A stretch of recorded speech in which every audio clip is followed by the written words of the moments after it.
Also gain a deeper insight into their personalities tonight.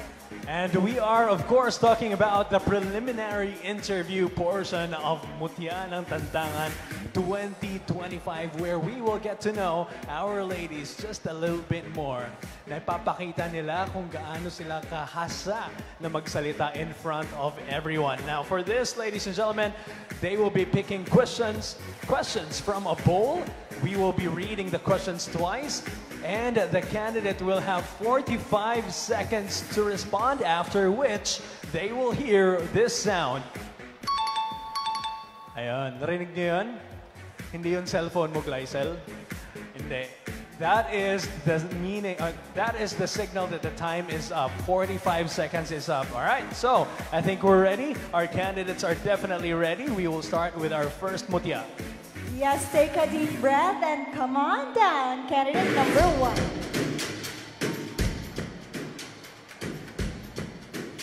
Okay, candidate number 1, Miss Clevine Faith Porras, representing Barangay Magot.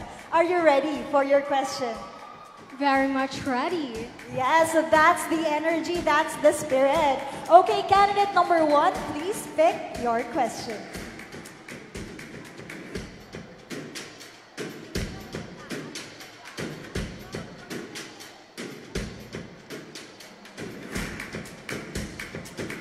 Alright, bueno mano. Taga saan nga si number 1? Magon? Barangay Magon. Did I Barangay pronounce that Magon. correctly? Magon? Yes, ma'am. Magan? Social. Magon ba? Tama? Magon? Yes po. Maga. Talagang social talaga Yes, ang mga taga-tantangan. Magan. Kaya, Maga. alam ko na kung bakit quiet lang yung mga tantangenyos. Napaka-prim and proper pala nila. Kasi lahat sila mga taga-Magon. Alright, nasan yung mga taga-Magon? There you go. Alright, so you're getting a lot of support. And of course, we have your question right here. Again, I will be reading it twice. What advice would you give to young people struggling with low self-esteem? Once again, what advice would you give to young people struggling with low self-esteem? Thank you for that question. We all know that having low self-esteem leads to comparison. So my advice to those young women who have low self-esteem is to not compare yourselves with other people. Because as we all know, ladies and gentlemen, we are unique in our own ways. And my message to all of us is that you don't need to compare yourselves with other people, because you are the only, because do not compare yourselves with other people, because you are only on this planet to be you, not someone else's imitation of you. Thank you so much. All right, so ladies and gentlemen, that was Mutya number 1 from Barangay Magan. Thank you so much. The answer, do not compare yourself to others. I love that. Thank you so much, Mutya number 1. And now, next lady to deliver her thoughts, let's call on Mutya number 2. Mutya number 2 is Miss Bianca Joyce Cargo of Barangay Cuyapo. Parang natatakot na ako mag-pronounce. Barangay Cuyapo. Barangay New kaya po, ma'am. Cuyapo. Mali na naman. Cuyapo. Cuyapo. Barangay Cuyapo. Meron bang barangay ate naman? Ate po? Wala? Okay. Alright, so let's have your question. May kuya ka ba? Is your family here? Yes. And to my family, hi guys, and to my supporters from my beloved Barangay New Kuya po! Alright, shoutout sa mga taga-barangay Kuya po. Napakamagalang nyo naman pala dyan. Okay, Mutya number 2. Your question goes this way. With teenage pregnancy on the rise, how can the community better support young mothers and provide opportunities for their future? I'll repeat. With teenage pregnancy on the rise, how can the community better support young mothers and provide opportunities for their future?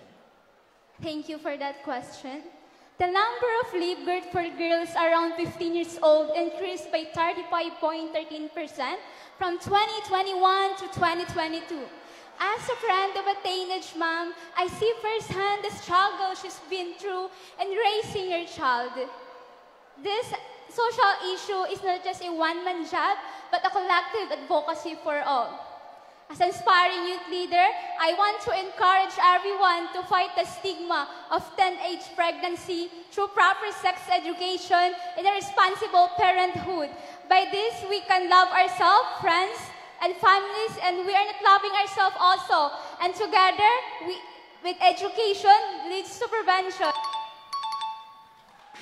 All right, so ladies and gentlemen, that was Miss Bianca Joyce Cargo from representing Barangay New Cuyapo. Bago pala.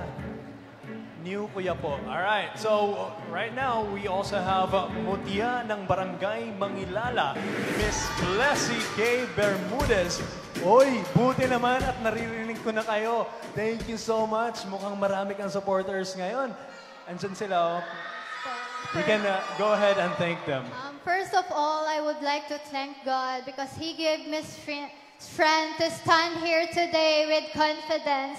To my family, friends, SK officials, and my co-kabarangays, thank you so much for coming here tonight to support me.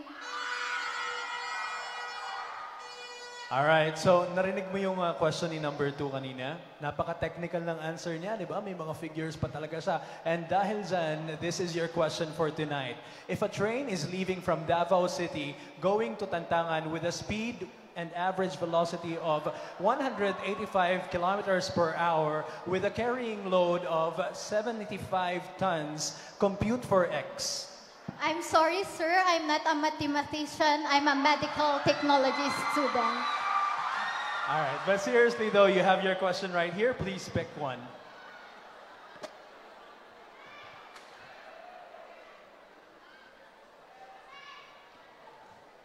Again, we'll be reading this twice. Considering that Tantangan serves as a catch basin and is prone to flooding, what steps would you take to address and mitigate this problem? Again, considering that Tantangan serves as a catch basin and is prone to flooding, what steps would you take to address and mitigate this problem? Good evening, everyone. As we all know, flooding is one of the most pressing issues Tantangan is facing right now. With that, we should have more drainage and have regular cleanup drives with educating our people to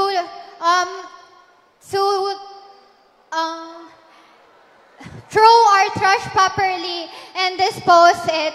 By this, we can make a healthier and safer home for our community. Thank you.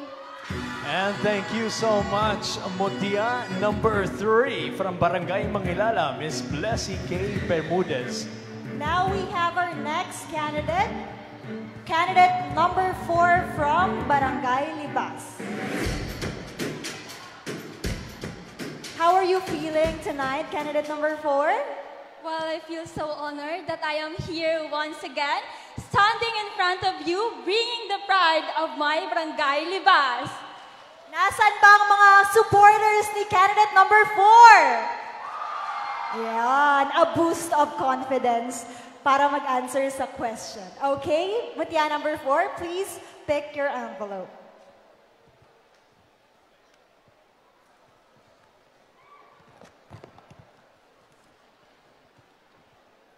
Mutya number 4, your question. How can Tantangan promote inclusivity and ensure equal representation of gender and diverse cultures in events like Mutya ng Tantangan? I'll repeat. How can Tantangan promote inclusivity and ensure equal representation of gender and diverse cultures in events like Mutya ng Tantangan? Mutya ng Tantangan is a platform for women empowerment, coupled with the unwavering promotion of inclusivity, social responsibility, and cultural pride. This pageant elevates of a culture and elevate a femininity into a powerful catalyst of a change and a luminous symbol of inspiration. In doing so, Mutya ng Tantangan not only celebrates external grace, but also magnifies the depth, character of beauty, purpose, and the boundless potential of a woman who can shape and uplift Tantangan. Maraming salamat. Thank you so much, Mutya number 4. Alright, so that was Mutya ng Barangay Libas, Miss Althea Pearl Dilio. Now let's have Mutya ng Barangay New Iloilo, Miss Erich Grace Exim.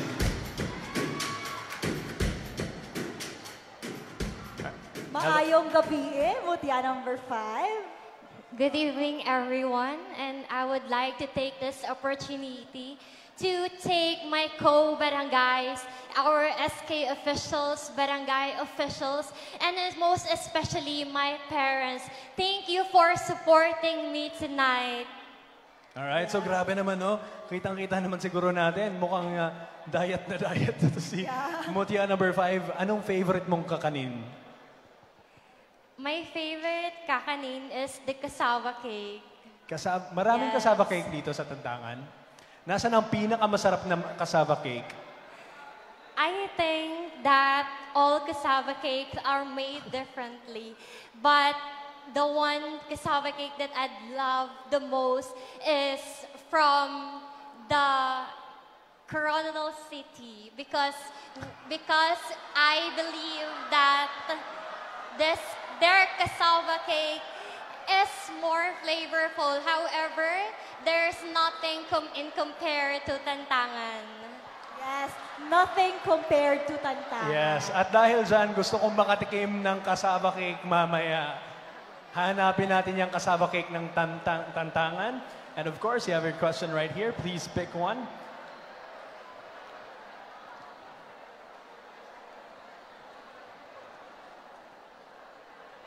If given the chance to speak with Mayor Timmy Joy Torres Gonzalez, what topic would you discuss and why? Once again, if given the chance to speak with Mayor Timmy Joy Torres Gonzalez, what topic would you discuss and why? If given a chance to speak to our beloved mayor, the topic that I would like to discuss is about our farmers.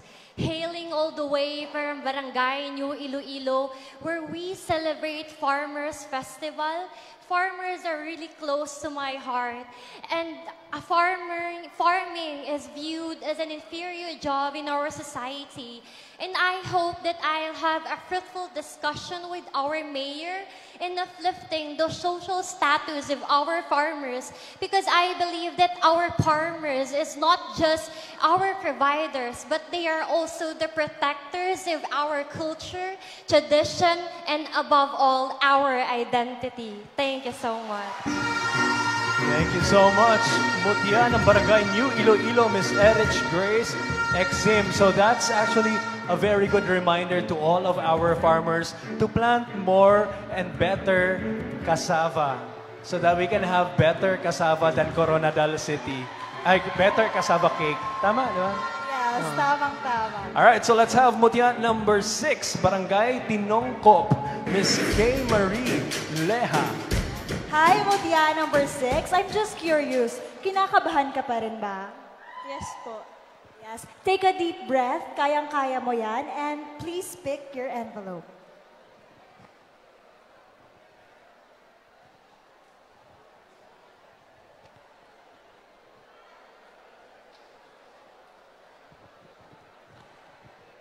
Okay, Mutya, here's your question. With the rise of fake news, misinformation, and bullying on social media, what steps should be taken to reduce or eliminate these issues? With the risk of fake news, misinformation, and bullying on social media, what steps should be taken to reduce or eliminate these issues?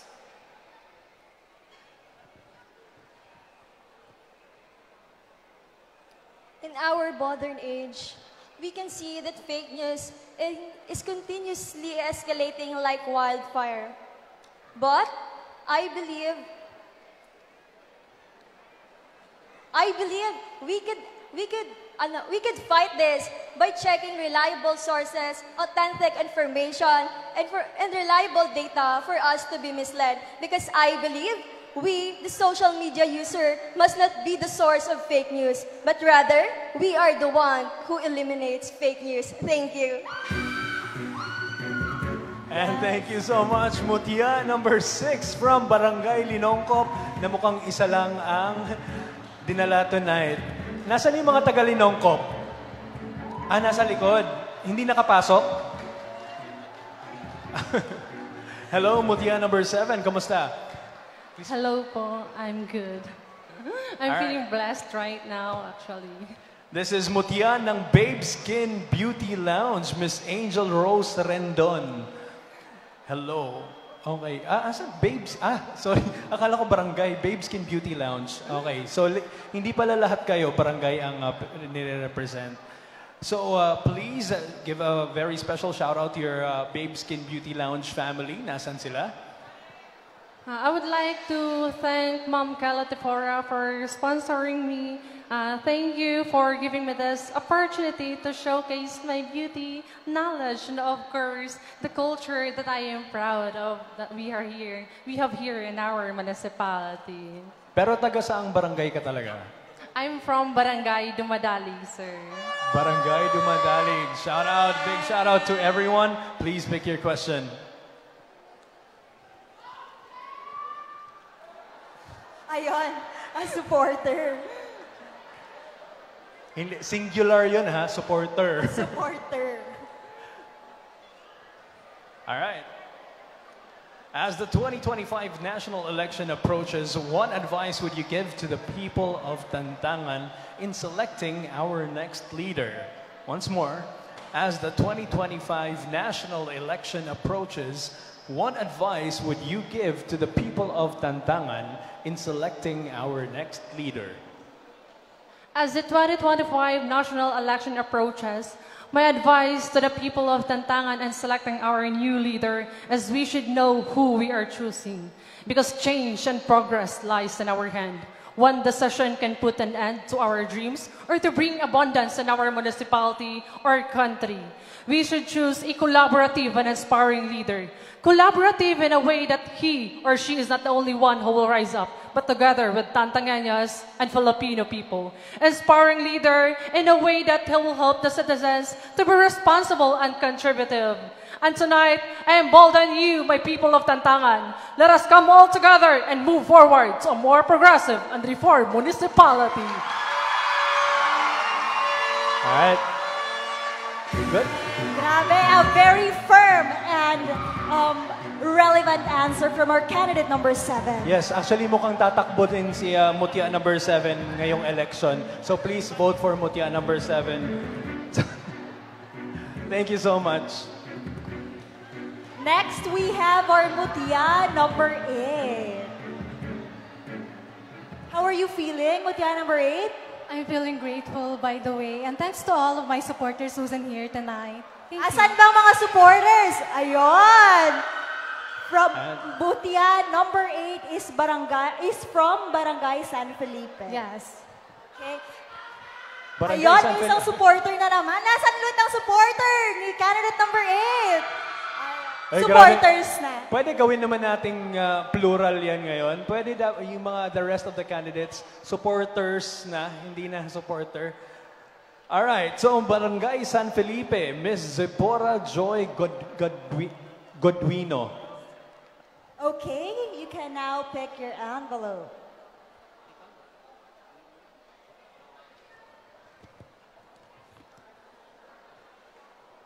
Your question is, what is your stance on combating corruption, and what role can ordinary citizens play in breaking this cycle?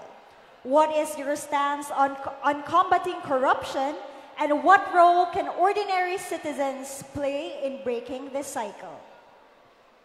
Fighting corruption is not just the responsibility of the leaders, but of every individual in our society. By staying informed and refuses to engage on corrupt acts like bribery, we set an example of integrity. Together, we must create a culture that integrity is valued above all. Because when we stand united against corruption, we can build a more than just future for everyone. Thank you! And thank you so much, Mutia number 8 from Barangay San Felipe, Ms. Zipporah Joy Godwino. And right now we have Mutia number 9 from Barangay Bukay Pait, Ms. Stephanie Love Gaho. Alam mo, kanina ko pa binabanggit ito. So by the way, congratulations on your win during our first set of awards. Tama ba yung pagkakasabi ko? Bukay Pait? Yes. Yes po. Bukay Pait. Tama no. Kala ko Bouquet Pait. Kasi kanina andito si Barangay Magan. So, shout out to everyone from Bouquet Pay. Miss Stephanie Love Gaho, are you ready? Yes, I am. Malayo ba yung Bukay Pait? Malayo? No po. Hindi. Andito lang? Malapit lang po. Mga ilang steps? So, kung malapit lang, dapat ang dami mo supporters ngayon. Mag-shoutout ka na muna sa kanila. I would like to take this opportunity to thank everyone who are supporting me, my family, my friends, and my kabarangay, which is the Barangay Bukay Pait. Alright. Ayan. Buti naman at dumami-dami ang supporters. Thank you so much. Please pick your question. Ladies and gentlemen, by the way, this is just a very quick reminder. Huwag kayong mahihiya. Lahat tayo pamilya dito. So please show your support to your favorite candidates. Okay, candidate or Mutia, here's your question. What do you think is the most pressing issue facing the youth in Tantangan, and how would you propose to address it? What do you think is the most pressing issue facing the youth in Tantangan, and how would you propose to address it? This question leads to my advocacy, which is mental health through arts. Because I observe that mental health is a common problem, yet remain unnoticed and unresolved in our community. That is why I wanted to propose a project upon sharing or upon opening spaces for everyone to express themselves through arts and illustration. And with that, we could create a community where mental health is a top priority. Thank you. And thank you, Mutia number 9 from Barangay Bukay Pait, Miss Stephanie Love Gaho. Maraming salamat sa iyo. You know what, Elton? I really love yung ating mga queens in this generation because we're not just displays anymore. Beauty queens are not just displays anymore. We have a purpose and also that desire to help the community. At syempre, alam na alam mo yan, Glycel, di ba? So we're going to watch out for your next pageant. But right now, we're watching out for Mutia number 10 from Barangay. Ayan. Ganyang klaseng energy ang hinahanap namin. From Barangay Poblacion, Miss Melody Olarte. Parang sikat mo dito. Social media star ka ba? No sa Tantangan? No. Ba't ang dami mong fans? I would like to take this opportunity to thank my family, my friends, and of course, my Barangay Poblacion! Masyadong excited. Thank you so much. Maraming salamat din sa Barangay Poblacion. Let's have your question right now.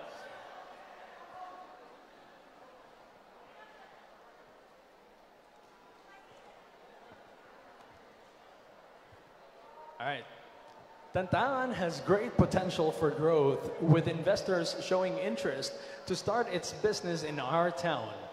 How would you encourage more investors to invest in our municipality? Once again, Tantangan has great potential for growth, with investors showing interest to start its business in our town.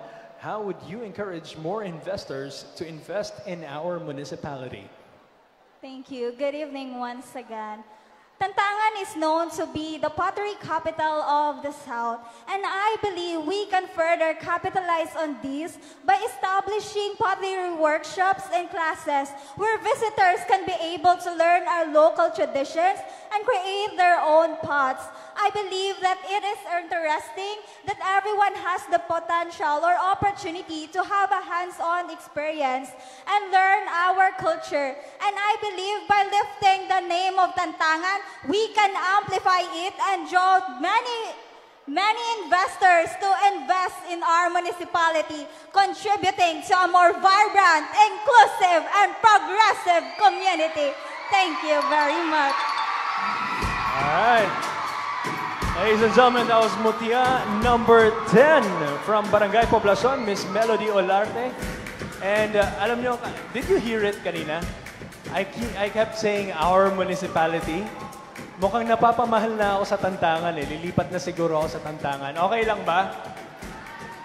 Pwede? Sinong gusto maging kapitbahay? Ha?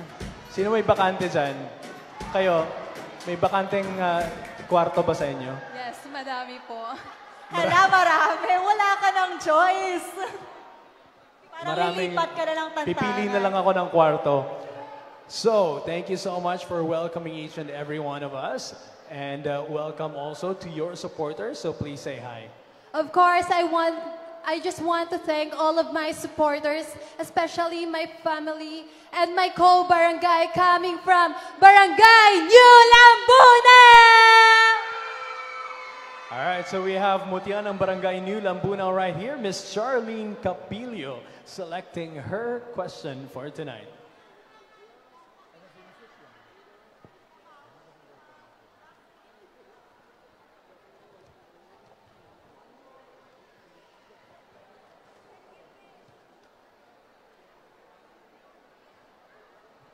Okay, Mutia, take a deep breath, and here's your question. How can society help eliminate the stigma surrounding HIV and better support those living with it? How can society help eliminate the stigma surrounding HIV and better support those living with it? So HIV is one of the common issues that our society is facing today.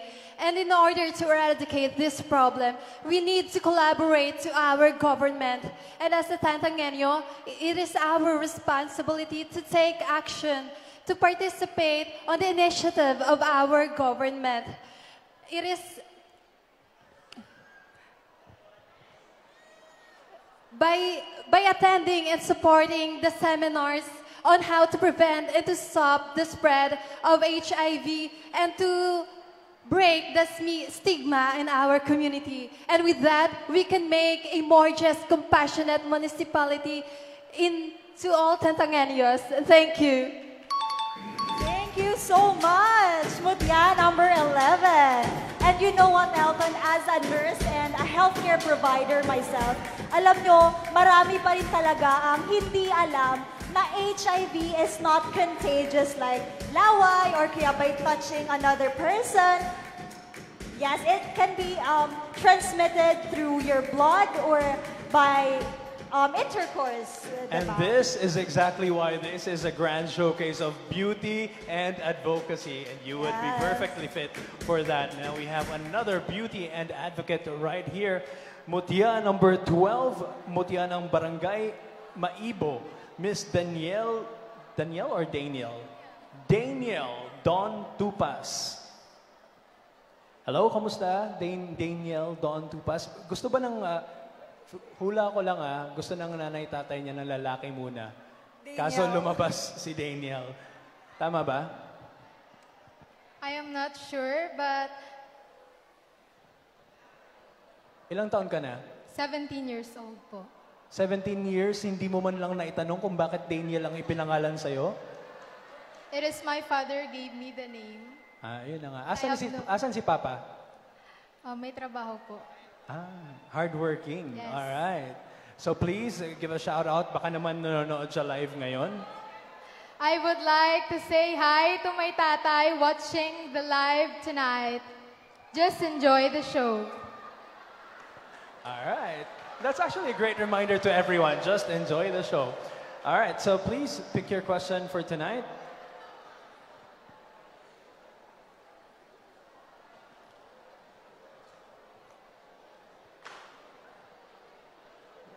The production isn't making this easy, no? Talagang giving the candidates a challenge. As a youth, what do you believe is the most effective solution to break the cycle of poverty in Filipino families? Once again, as a youth, what do you believe is the most effective solution to break the cycle of poverty in Filipino families?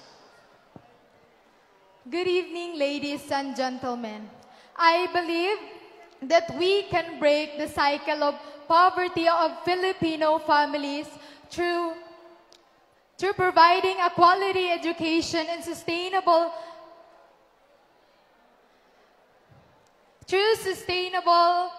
livelihood programs, because I believe that hope is a privilege and action is what we need. Collaborative efforts, sustainable developments, and long-term solutions is the answer to the call. Let this be the end of our suffering. As Gat Jose Rizal says, consummatum est, it is finished. Let's finish this by the presence. Thank you so much, Mutya number 12. All right, and we are down to our last candidate, and she is Mutya ng Barangay Dumadalig, Miss Kyla Marie Estrera. You look so stunning tonight, Mutya number 13. May mga sikreto ba sa mga ganyang baby face and kagandang mukha? Maybe just self-healing and more on body healing. Ay, iba. Self-healing. Iba ang tubig dito sa Tantangan. Galing sa batis. May self-healing properties. All right, so hello, Mutya number 13. How does it feel to be last on our list for tonight? Well, honestly speaking, even though my joints and calves are in pain, but because beauty is pain, and so as this competition. Thank you. Huwag kang mag-alala, nagsa-self-healing ka naman. So, gagaling din yan. All right, so we have one last question for you, Mutya number 13. You can now pick your question.